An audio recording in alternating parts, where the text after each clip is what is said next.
For today's cup of coffee, we're going to be discussing the Kelly-Hopkinsville encounter. And this occurred, it's also known as the Hopkinsville Goblins case and the Kelly Green Men case. And this was a claimed close encounter with extraterrestrial beings in 1955 near Kelly and Hopkinsville in Christian County, Kentucky.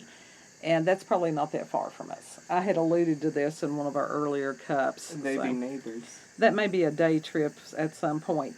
Ufologists, it's not that far. No, I don't think so. Regarded as one of the most significant and well-documented cases in the history of UFO incidents, while skeptics say the reports were due to the, quote, the effects of excitement, unquote, and misidentification of natural phenomena such as meteors and owls. The United States Air Force classified the alleged incident as hoax in Project Blue Book files. Psychologists have used the alleged incident as an academic example of pseudoscience to help students distinguish truth from fiction. Now, the claim is that on the evening of August 21st, 1955, 5 adults and 7 children arrived at the Hopkinsville police statement claiming that small alien creatures from a spaceship were attacking their farmhouse, and they had been holding them off with gunfire for nearly 4 hours. Two of the adults, Elmer Sutton and Billy Ray Taylor, claimed they had been shooting at 12 to 15 short, dark figures who repeatedly popped up at the doorway and peered into the windows.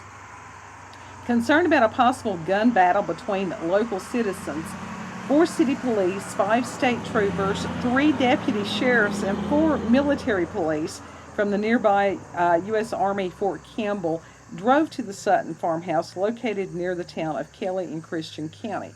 Their search yielded nothing apart from evidence of gunfire and holes in the window and door screens made by firearms. The next day, neighbors told 2 officers that the families had packed up and left after claiming the creatures had returned around 3:30 in the morning. Now, the press coverage of this includes the family's claims received widespread coverage in local and national press. Early articles did not refer to little green men. The color was later added to some newspaper stories. Estimates of the size of the alleged creatures varied from 2 feet to 4 feet, and details such as large pointed ears, claw-like hands, eyes that glowed yellow, and spindly legs later appeared in various media. Ew. And you've got a couple Nasty. of psychologists, Rodney Schmaltz and Scott Lilienfeld, cite the alleged incident as an example of pseudoscience and an extraordinary claim to help students develop critical thinking skills. What? It gets better. What? Wait. It gets better. Committee for Skeptical Inquiry member and skeptic Joe Nickel notes that the family could have misidentified eagle owls or great horned owls, which are nocturnal, fly silently, have yellow eyes, and aggressively defend their nest.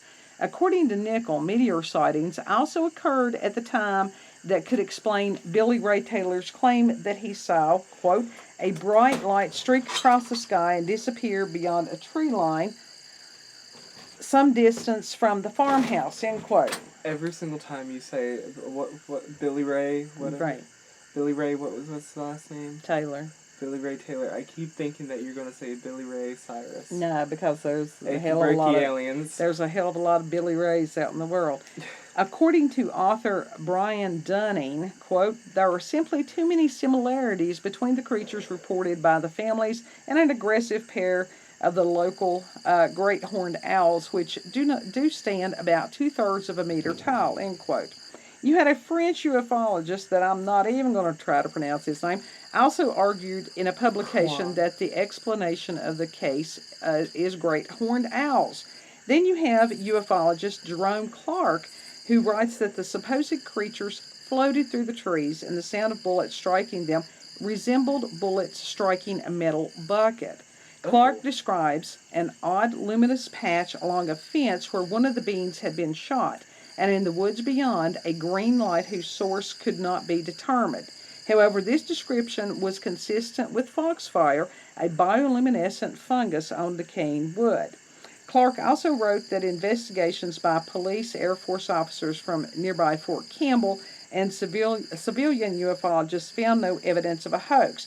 However, Brian Dunning reports that the claim that the Air Force investigators show up the next day was published by a number of times later by authors, but he could find no corroborating evidence of this. Dunning also writes that the 4 military police who accompanied the police officers on the night of the event were from an Army base, not an Air Force base. Some ufologists, compared the alien creatures or the alleged creatures to gremlins, which have since often been referred to as the Hopkinsville's goblins in popular culture. Ufologist Alan Hendry wrote, "This case is distinguished by its duration and also the number of witnesses involved. Project Blue Book listed the case as a hoax with no further comment." Now, in popular culture, this sighting is at the origin of the popularization of the words "little green men," because prior to this sighting, flying saucer occupants were called little men. Little green men were limited to the science fiction culture. Little green snakes. In particular, in Mac Reynolds' The Case of Little Green Men from 1951, and in Frederick Brown's Martians Go Home, 1955. But the day following the sighting, the local reporters started to call the creatures little green men, and the words were soon reproduced in many newspapers, quoted on the radio, and translated into other languages. There was an old song that involved little green men, and I can't remember. It was on that Halloween CD that you had. It's hard to tell. The Kelly community now celebrates the anniversary of the event on the 3rd weekend of every August with an event called Kelly Little Green Men Days. And I find this is one of those, I think thou dost protest too much. Because for all these people to try to discount and discredit what these people saw, I think that there's, like I said, there's too many of them. These people that had lived there in this area, right, probably had seen owls before. Oh, definitely. You can tell the difference between another entity and an owl, especially if you see them quite often. I've seen owls. I've never seen one in real life, but damn, I would be able to know the difference between a goblin and an owl. Right. And the thing is that they had, that there were supposedly quite a few of these, it says, the folks said that 12 to 15 of these things were out there.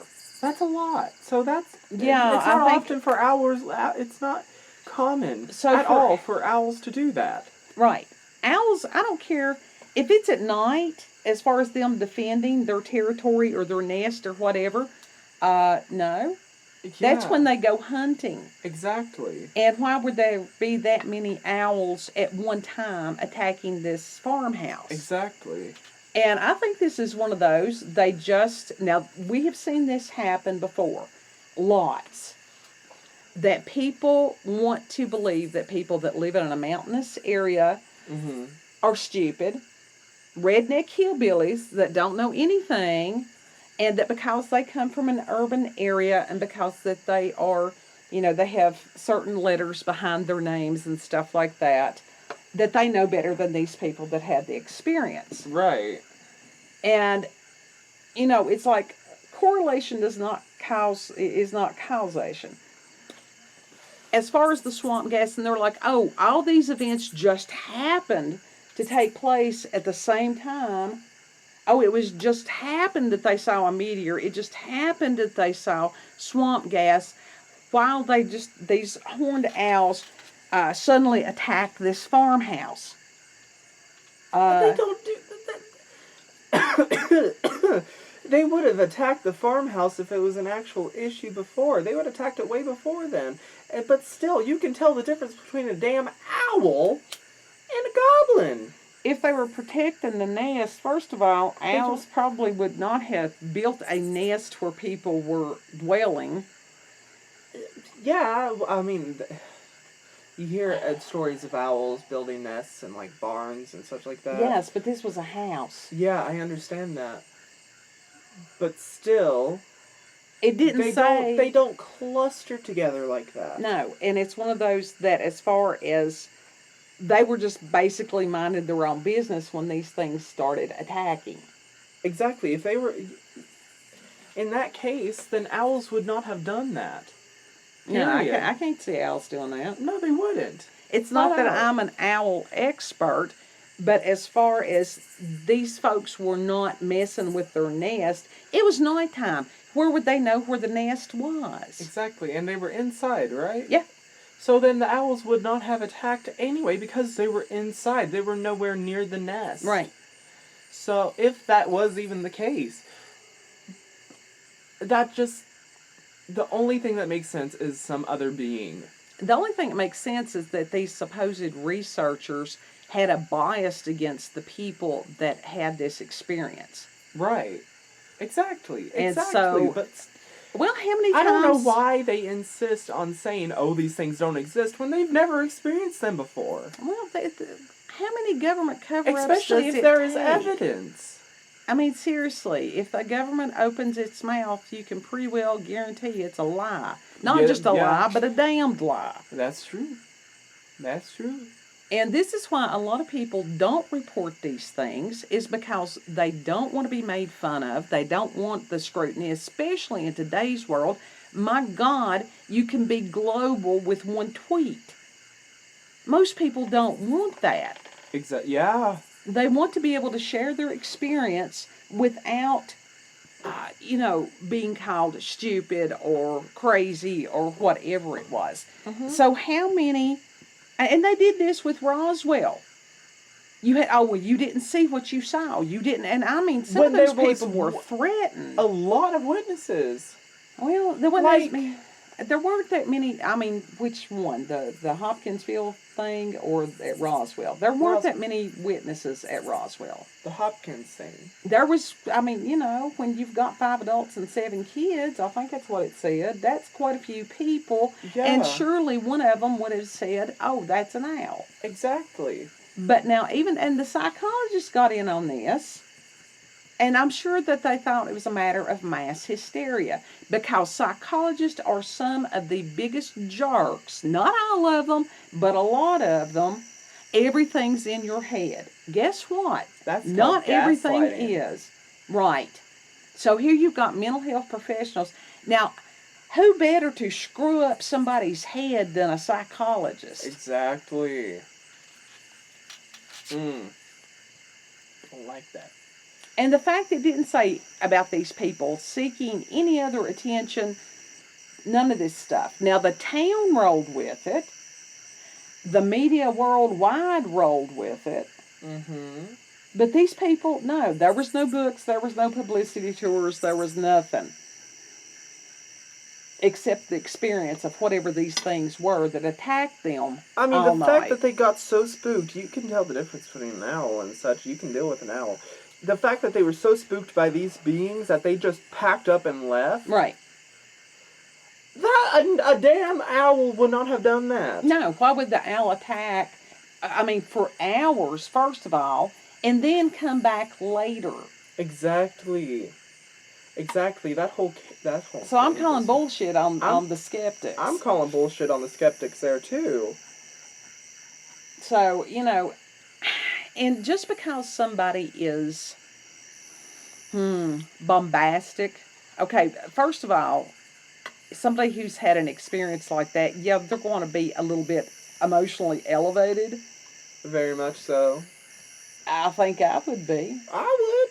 What are you supposed to do? If somebody sat there... Sat there calmly, and it's like, yes, my house was attacked for, hours last night by something. That's not going to happen. That's not normal. Exactly. But unless they're schizophrenic. That did not mean that it was a matter of, mass hysteria amongst everybody that was there in the house. Exactly. So, I don't know. I think that, like I said, there were too many skeptics stirring the pot on that one. I think so as well. Especially, it could have been Martians for all we know. Well, I don't know as far as The little green men, probably not. But there are, I found a source that did have, and I'll have to go back and see if it was somebody's How come people are more drawing about what it was, or if it was the actual description. I'll have to go back. If it's relatively valid, I will include it in the, in the description box. How come it's more likely for people to believe that it was aliens rather than goblins or something like that? Because or that's gnomes. Right. And it very well could have been some other creature. It did not have to be aliens. Exactly. Because there's a lot more than just aliens out there. There's a whole lot more than aliens down here. Yeah. Yeah. But like I said, what really got to me about this particular story were all the people that clustered about to debunk it. Now, we see how that goes in today's world. The more those that scream the loudest, there's nothing to see here, that's when you know to go and look. Exactly. So it doesn't say anything about what happened to these folks after this incident. The cop from South Park, nothing to see here. Just go right back to your houses. There's nothing to see here. And there's just giant aliens right behind him destroying the city. Exactly. God. So it's just, and the thing is, these people wouldn't, if there was nothing outside, why would they have fired weapons inside the home to where it hit the screen doors, so they were firing outside of the home? They weren't firing it at each other. Exactly. As far as even the windows and stuff like that. And you can't make me believe with that many people that if it were an owl, that somebody wouldn't have said, "Hey, that's an owl." Exactly. I don't. I think it was goblins. They had something. They saw something. Something had attacked their house for hours. Absolutely, I think so. So, like I said, when that many skeptics are sticking their nose in the thing. In the pot. Mm-hmm. Skeptics just need to have a good kick in the ass. They really do. Well, there is a healthy skepticism, but when you are looking to disprove something before you have thoroughly investigated it. That's the type of skeptic that I'm talking about. Right. I mean, that's what we're seeing now in the whole bad science thing. When you start out with a conclusion, everything that you look at is going to prove your conclusion. You're supposed to start, it's like, okay, these people had an incident. Talk to these people. Then you look for evidence and different things like that. Exactly. But the thought of swamp gas and meteors and all that stuff occurring simultaneously with the owls. Uh-huh. Yeah, no. No. Like I said, that's one of those. There's goblins. I call bullshit on the skeptics on that. I do too. 100%. So, if you have ever been to Hopkinsville, if you've been to any of these places in Kentucky, let us know. Have you ever been to Kentucky in general? We have been. We went to, what was it called, Bloody Kentucky or Bloody Harlan. Yeah, I've been to Kentucky with Dad. It was just for a drive for a little bit. So we got lost that day. No, I have been to Bloody Harlan, and it was the Union versus the people who owned the coal mines, and they quite a bit of a shootout there. Yeah, so that was interesting. Just because somebody lives in the woods, folks, don't ever believe they're dumb. I mean, we have our quantity of dumb. Every place does. But don't discount mountain people ever. Don't ever. No. Don't ever. We know stuff. We've seen stuff. Don't ever underestimate mountain people. Or do. We'll show you. Well, I think it's best to be underestimated because it always takes people by surprise. That's true. That's true. Mm-hmm. So if you've had experiences with supernatural, paranormal, if you've encountered aliens, UFOs, goblins, If you've had experiences with cryptids, anything like that, if you have Big feet. local legends, family legends, regional legends, anything like that, send us an email to cupofcoffeewithscream@gmail.com, and the email is always in the description box. So, yeah, goblins, little green men's. Little green men's, do they eat candy cigarettes too? Just like the song? Possibly. That was a cool song. I'm trying to think of the name of that song right now. But you know what I'm talking about. I do. I certainly do. If I remember the song, I'll put that in the description box too. Yeah. But you all have an absolutely gorgeous day. If you're in the area where you're going to get the aftermath of the hurricane, make sure you got what you need before it hits. We've been out gathering more supplies today. Yeah. So we're prepping. We're stocked up for a day or two. It's cold, getting ready for winter It's in our prepping. area. It's literally prepping. There's no other term. Like I said, it's getting ready for winter here in the mountains. Prepping. You all have a blessed day. Bye. Doomsday upon us. Little green man.